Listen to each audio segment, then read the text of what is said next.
जो अभी होने वाला है कंपटीशन, उसमें आप पार्टिसिपेट कर रहे हो, आप इंडिया को रिप्रेजेंट कर रहे हो, तो क्या बताएंगे? जी नमस्ते। पहले तो मैं आप सबको बहुत बहुत बहुत ग्रीटिंग्स दूंगी दिन की। मैं सताक्षी भनोट हूँ, मिस चार्म इंडिया 2023। मेरे को ये खिताब मिला था 2021 में, जब मुझे मिस चार्म ऑर्गेनाइजेशन ने ये अपॉर्चुनिटी दी कि मैं भारत को जाके उनके देश में रिप्रेजेंट कर सकूं। और मेरे साथ होंगी 40 कंटेस्टेंट्स 40 दूसरे देशों से। तो मैं इस जर्नी को बहुत बहुत उत्साह के साथ देख रही हूँ, क्योंकि मुझे उन सब कंटेस्टेंट से जो दूसरे देशों से आ रही हैं उन सब से सीखने को बहुत कुछ मिलेगा और उन सबको जानने का बहुत अच्छा मौका मिलेगा।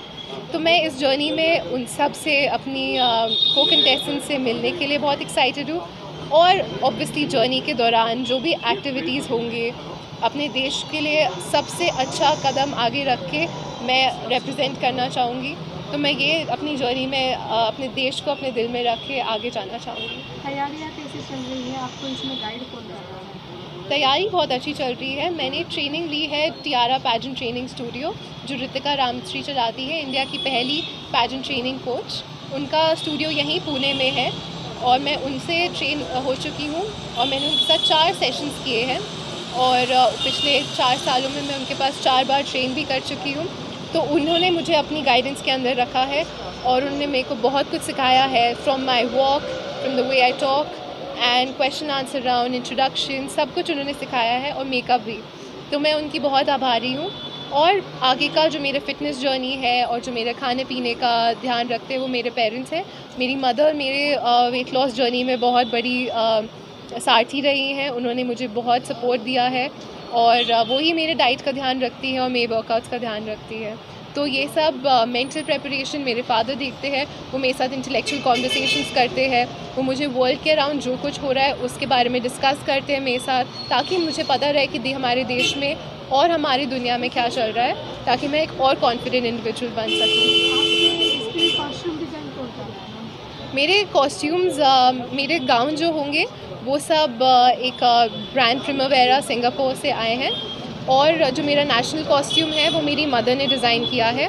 मेरा नेशनल कॉस्ट्यूम हमारे देश की बहुत सारे एस्पेक्ट्स को इन्वॉल्व करके बनाया गया है, as well as involving the modern Indian women. तो मैं बहुत एक्साइटेड हूँ आप सबको दिखाने के लिए कि मेरा नेशनल कॉस्ट्यूम कैसा दिखता है। आपने जैसे लड़कियाँ और भी इंडस्ट्री में ट्राई करती हैं, उनको मैसेज करेंगे? मैं उन्हें यही मैसेज देना चाहूँगी कि अपने ड्रीम्स पे कभी गिव अप मत करिए, हमेशा अपने ड्रीम्स को आगे रख के चलिए और हमेशा अपना वेरी बेस्ट दीजिए, क्योंकि आप अपना बेस्ट देंगे तभी आप आगे जा पाएंगे। कभी भी ये मत सोचिए कि आप किसी से कम हैं, क्योंकि आप दूसरों से कंपटीशन कभी मत लगाइए। हमेशा अपने आप को अपना कंपटीशन रखिए और अपने से बेहतर हर रोज़ बनिए। तो यही मैं इनको टिप देना चाहूँगी। और हमेशा अपने लिए एक बैकिंग रखिए, हमेशा एक प्लान बी रेडी रखें, ताकि आप हमेशा प्लान बी ए पे इतना फोकस और इतना प्रेशर ना डाल दें कि वो भी आपसे अचीव ना हो पाए।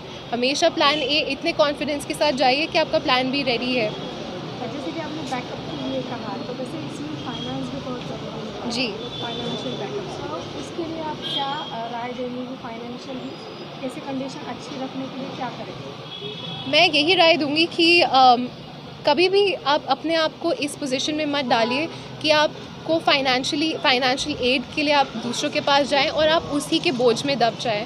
मैं हमेशा आपको ये रेकमेंड करूंगी कि अपने आप को इतना काबिल बनाइए, क्योंकि आपके पास एज है। उन्होंने एज का टाइमलाइन इतना रखा है कि आप अपने आप को काबिल बना के आ सकें, ताकि आपके पास एक बैकिंग हो।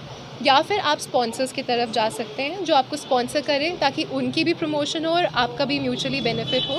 तो आप ये भी कर सकते हैं, पर कभी भी अपने आप को एक लोन के बोझ में मत डालिए कि आप उसमें इतना दब जाए कि आपका जो आगे का स्टेप है, जिसकी तरफ आप जाना चाहते हैं, वो आपका रह जाए। तो हमेशा अपने आप को फाइनेंशियली स्टेबल बना के ही चलिए। और एक लास्ट मेंटल प्रिपरेशन या मेंटल बैलेंस के लिए करना। जी देखिए, मैंने जो आपको बोला कि हमेशा एक प्लान बी रखिए, वो हमेशा वो प्लान बी मैंने जो अपना बना के रखा, उसने हमेशा मुझे ये कॉन्फिडेंस दिया कि मैं अपने प्लान ए पे फुली फोकस कर सकूं।